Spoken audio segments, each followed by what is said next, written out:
Hey guys, it's your favorite gold miner, prospector, and geologist, Jeff Williams, and today we're gonna go over some of the most asked questions about our underground placer gold mine, or the infamous drift mine, as it's more commonly known. So let's get into it. The biggest question we get is, Jeff, what made you decide to dig in the spot that you're digging now? First thing we did was we prospected and sampled for 2 years before we even decided to sink a shaft. It looks something like this. Jeff Williams here with askjeffwilliams.com. Believe it or not, digging for gold. You got this really nice red clay material here, a lot of iron oxide in it, magnetite, hematite. Check the washes first for black sand. That's all magnetite and hematite. Basically, it's decomposing iron. If you got this in a wash, it's a good chance there could be gold. It doesn't mean there is gold. Chances are better when you see this. It's depending on where you're at, you want to get down to that bedrock. Fortunately, here in Arizona, there is no bedrock. It's only a caliche period. It's all cemented, like a cemented gravel. Gold is resting on top of that. Most of this stuff came from the Precambrian time period. There's a lot of schist in the area, decomposing schist. So it's not too bad. We got some nice pieces of gold. A lot of flakes. There's a lot of nice little pickers in there. See that? In those 2 years of sampling, we found multiple Chinese shafts in the area, or coyote holes as they're known. We went ahead and we explored them and sampled them, and that looks like this. That is a drift mine. See it? It's cutting the caliche. Look at that bunker. Ooh, that looks spooky down there.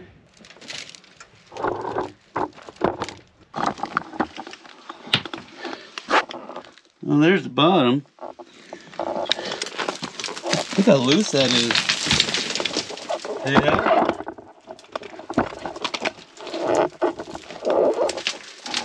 Yeah. I was expecting something deeper. See that snake skin in there? That means there's a rattlesnake around here somewhere. I'm not liking that too much. I definitely don't like these lips. Alright. I don't like all this loose material either. Let's see what's on down there. Oh yeah, look at that little snake right there. See him? I don't know if you can see that snake. Right there. Tarantula too. Oh, lovely. Based off of the information that we found down in those coyote holes, we were confident that we could drop our own shaft and hit the same exact layer. And that's exactly what we did. It looks something like this. Well, I'm gonna map out my shaft right here, and I'm gonna auger down as far as I can, then I'll dig it by hand after that. Of course, the biggest problem I'm gonna have here is what? Big old rocks. In this world, there's two kinds of people. Those with loaded guns, and those who dig.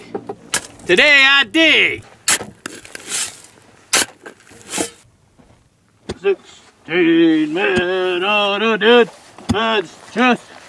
I want to show you something because I had a few people ask me this question. See these large rocks down here? I had a few guys ask me, what happens if I'm doing some drift mining in alluvial gravel and I run into one of these guys that's too big? You're going to get yourself a sea air blaster. I'll leave a link down below. Just drill the right holes, blast it, and you're good to go. Yeah, what you're going to do is you're going to square up your hole. And to keep in mind that not only does the sets have to fit in there, but the lagging too. I've seen a lot of guys try to dig this and forget about the lagging and they can't get it in. Now, one of the big questions I've been getting lately is, how are you gonna hang your lagging? Right there. In the old days, they used a 1x1 or a 2x2 strip of wood. And then they would just set the lagging on top of it, and then the next one would go underneath. So we're gonna put our lagging on top of that, and then the next set will go underneath that. Make sense? First thing I'm gonna do is put in my end bearing sets. I'm gonna put one here and one here. And then I'm gonna put my wall plates in, and then I'm gonna put my hanging bolts in, and then I'll put the next set in, and I'll hang them in there. So I'll get that together first, start hanging this set so you can see what it looks like. I got my flow sand right here. Then I started getting my conglomerate gravel. And then right down here, that's bedrock. That's schist. That's what schist looks like. It's decomposing schist. You can see that it's traveling at about maybe a 20-degree dip. Got to make sure these guys are level because everything's going to be built off of this. It's going to be our end bearing plate right here. Everything here is going to be sitting on top of that. And then eventually when you go down another 100 feet, you put another one in. All right, let me hurry.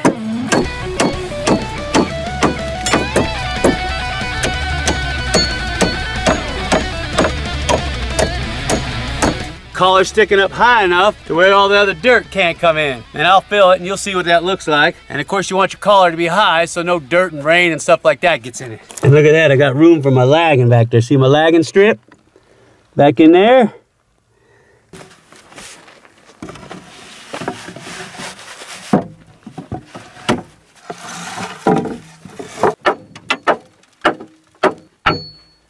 One more set of lagging and I'm done. Ooh, and then we can backfill this mucker and go to town. One little rock. One little stinking rock back there. All right, last one. All I gotta do now is run a nail or two in here if I want to. I'm sure once I backfill all this, it ain't going nowhere. But you can put a nail or two nails. Just remember, you're at the very end of this lagging. You go to drive a nail in there, it might split. So you might want to drill some pilot holes in there first. I know it's not going nowhere once I backfill all this. It's anchored in there on the outside of the lagging. We got our lagging backfilled, see that? Isn't that nice? And we're down, what, maybe about 4.5 feet down. Oh man, I tell you what, I could dig out here all day.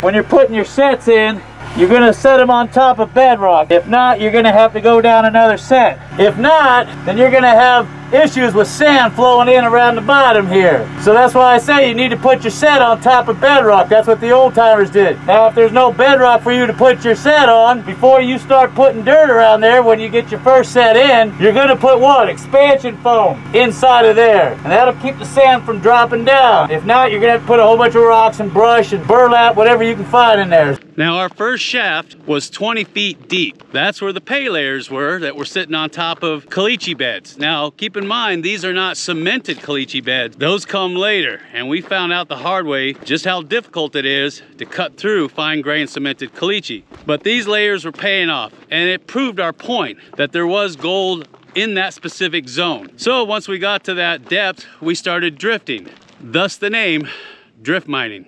Jeff Williams here. We're getting ready to drive this tunnel. See this? And why am I down here? Because of this right here. See this? This is caliche, and it's an artificial bedrock.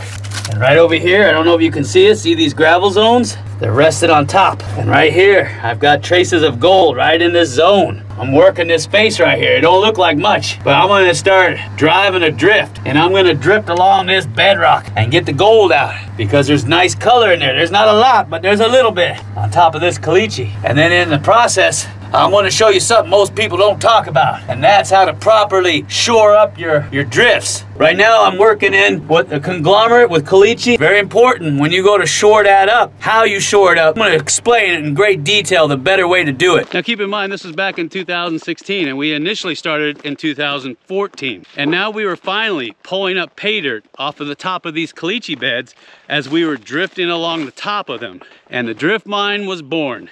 And we decided to call it Slim's Pickens, after my dad. Now, for most of y'all out there that don't know anything about drift mining, it is extremely dangerous because you're literally digging along in soft aggregate and alluvium to get the gold off of the cemented caliche beds or false bedrock. So the walls and the top, which is called the back, has a tendency to want to fall down on your head. So the first thing you need to do once you start drifting is you got to timber.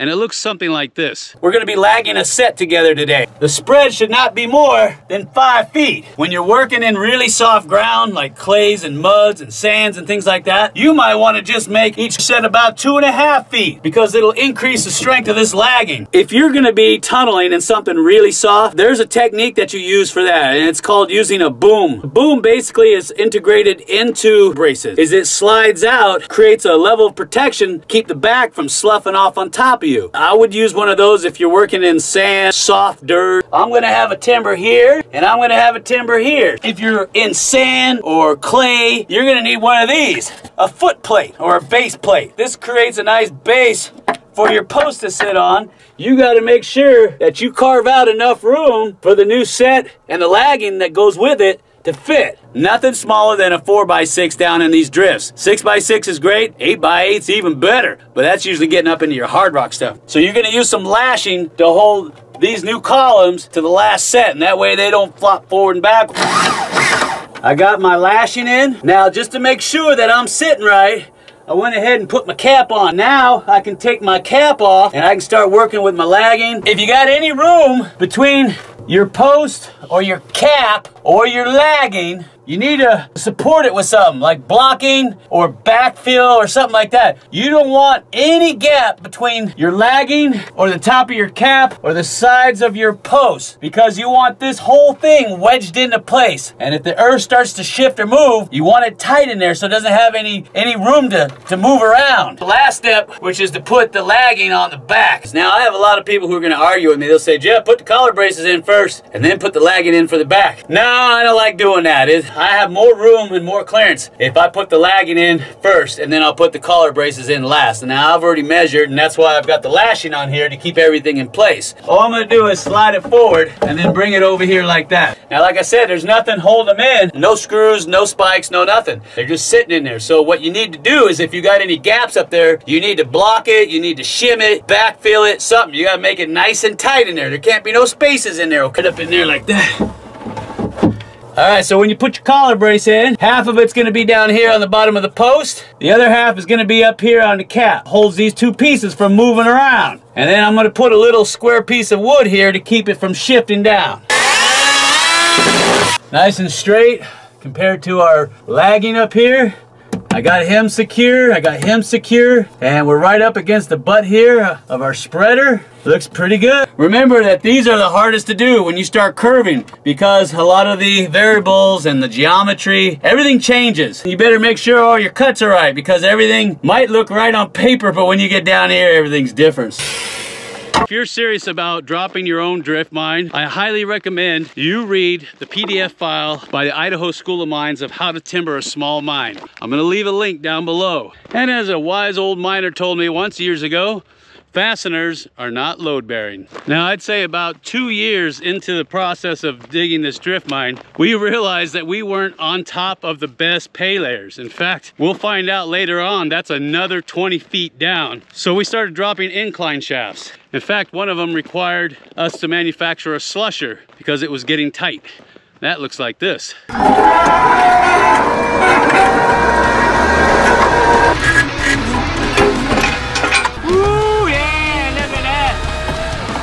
That makes my job so much easier.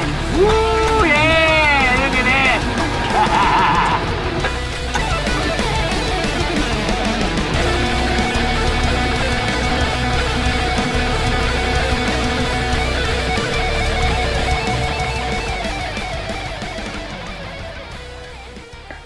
This is our homemade slusher that we installed. You can see the gates on the bottom where it opens and closes.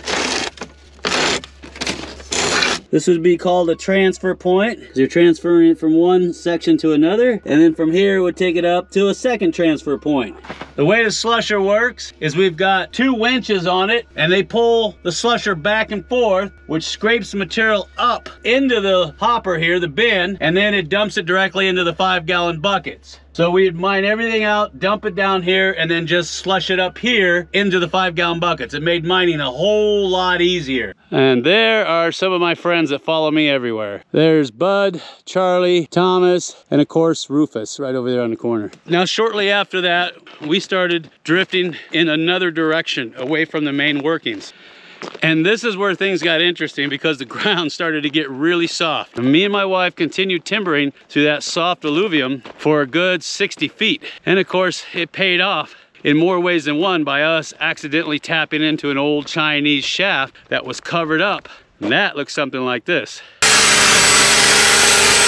Are you putting in another set? Yep. She's putting in a set all by herself. Oh, in case you don't know, this is my wife, Leela. And she's got to carve another space here in the ribs in the back so that those timbers have somewhere to go. Is that about right? Yep.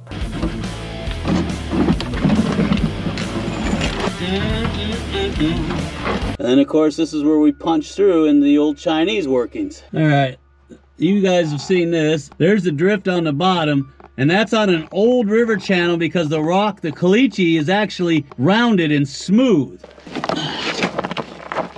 Look how smooth that caliche is. It's all rounded. and you can see this red band right here that's sitting on top of this, and that's where we're finding the gold. See that nice red zone? We found a couple nuggets down in there. It's super dark. Look at that. Vent pipe.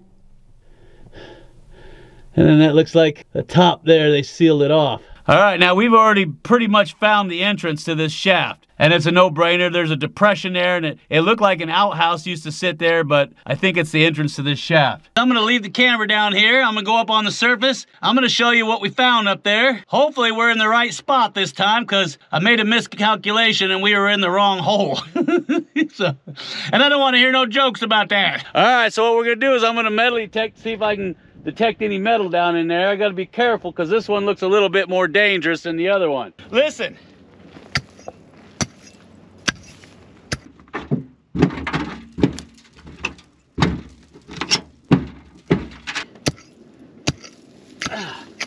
Yeah, that's really soft. Oh, oh, it's falling through.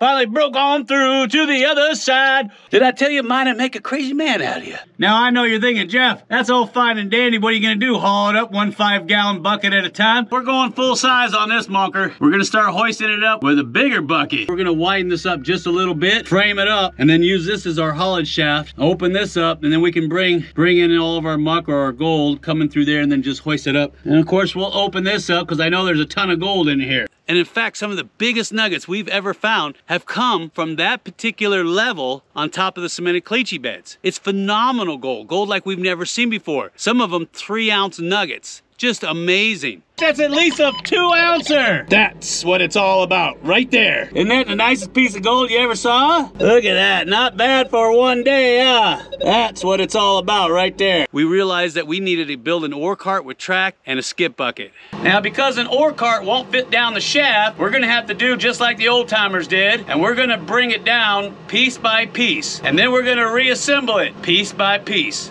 There it is, piece by piece.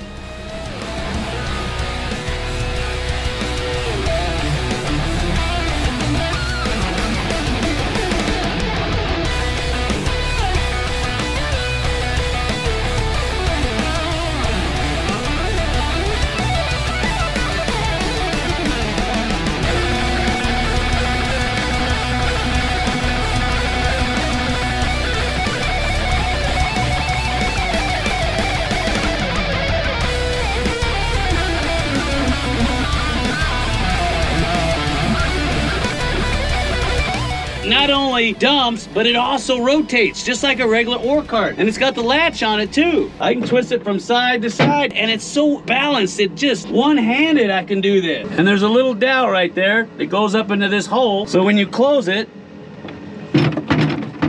it locks into position. You see that? Just like a regular ore cart.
Skip buckets require a sump to dump into. And that's where we got a big surprise. We decided to find out what was underneath the caliche bed. It's about 5 feet thick. That's what it looks like. Hard as a rock. Not only that, but we needed a place for our shaft sinking bucket to go, a sump, if you will. So we have somewhere to dump all of our muck or all of our ore. The problem we encountered with drilling this caliche bed is that there are seams of red clay that are anywhere from 4 feet down to 2.5 feet down. Very inconsistent, making drilling really difficult.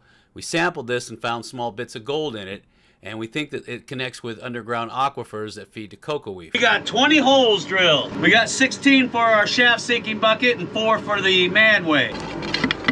Now that's a mess. See where we've chipped some out in the corners here? And we removed from here over to here this much. And it's still cracking a little bit. In mining, it's always so much easier to use gravity. So you always have your skip sit lower than your ore cars or whatever it is you're using to haul your material out of your haulage drift so you can dump down. That way we can just wheel our ore car over and dump directly into it. It'll sit all the way at the bottom. Well, the problem with that is when we were digging down, something decided to come up and say hello.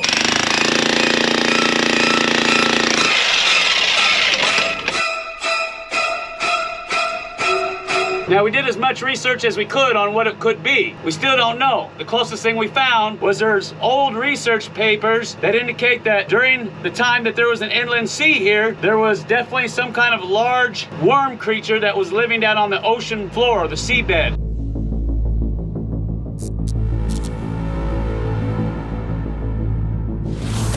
Now, if you would have told me 5 years ago that there are prehistoric creatures living 40 to 50 feet underground below cemented caliche beds and under tons and tons of alluvium, I would have said you're crazy. But after coming in contact with them, I can tell you right now, there are more things in the earth that we don't know about than we're being told. But not only that, our other concern is that we're right above the water table and the ground's soft. It feels like we're about to fall through into a cave system. That's got us concerned too. So we had to put in a sump pump. And as boring as that sounds, it looks something like this. A sump pump is basically a pump that sits in a basin that pumps water out based on a float valve. Look at this thing. It's a drumming pump. Now, anybody know about drumming pumps? You know that they've been around for a while. Well, we got this one at Harbor Freight. Yeah, look at all that beautiful red clay, huh? Is that getting you excited? Oh, yeah! Getting me excited. I think we're far enough down. What do you think? That's a heavy pump. All right, I gotta put a lid on this thing, and I gotta put a check valve on it. Now, once again, if you plan on digging your own drift mine, or any kind of mine for that matter, I highly recommend that you use a skip bucket or a skip car, depending on the incline of your shaft. They're really easy to make, and they're very efficient. You just have to dump down into them and have an automatic dumping system on the top if it's a bucket, or if you have a skip car, then you just have a double set of tracks at the top of your head frame so that the car will dump automatically. And of course, another must is ventilation. I can't stress that enough. We're running an 8-inch air pump with a reducer down to 4-inch, and then we just pick up 4-inch PVC from our local Lowe's or Home Depot, and we're pumping the air in, we're not sucking it out. But carbon dioxide is heavier than oxygen, and it displaces it. And if you get down in there, you're gonna get sleepy, and you're gonna take a nap, and you ain't never gonna wake up. Now, in the 7.5 years that we've been mining this drift mine, we've pulled out not ounces but pounds of gold, and all the gold that we pull out of there goes directly to our premium patrons, because without their support we would have never gotten as far as we did. So in return, they get every speck of gold that comes out of that mine, and we're hoping to get some of our patrons down inside of the drift mine so that they can work a full day and keep all the gold they can haul out. And of course, we have hard rock mines too. In fact, you've probably seen Jason from Mount Baker Mining and Metals in one of our better mines where he actually got a bad case of gold fever. Hey guys, my name's Jason with Mount Baker Mining and Metals. Hi, I'm Johnny Knoxville. And this is the Mine Shaft Cannonball, yeah! What you got? You got a rich pocket. I've been working this little pocket here. Right. And it's gold I have never seen before. You'd get a little vug open up and you'd break it off and it's just quartz crystals and it's gold sticking out, all the quartz crystals. Wow. Little pieces of gold. I've got some specimens I'll show you. Oh yeah, we'll take photos of it at the end. Yeah, but it's just, I've never seen anything like it. It's wow. It's unbelievably rich. It's just this little pocket right here. You find those little tiny hematite vugs. Right. And you'd crack them open with the hammer mill, and I'd start kind of like brushing them, and then I'd move my hand, and there's just a little pile of gold nuggets sitting there. Wow. And you just brush them out. Yeah, they're not really attached to the quartz very well, but holy smokes, I've never seen anything like it.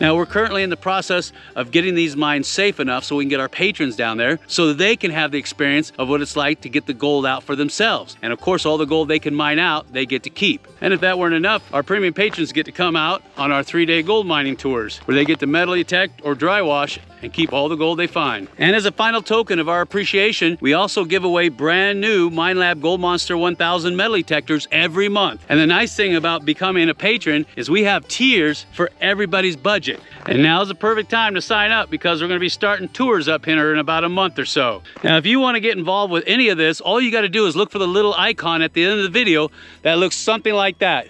Click on it, make a $10 pledge, and you're in like Flint. And if you want to see more videos on drift mining, just watch this video right here. And I'll see you on the next video.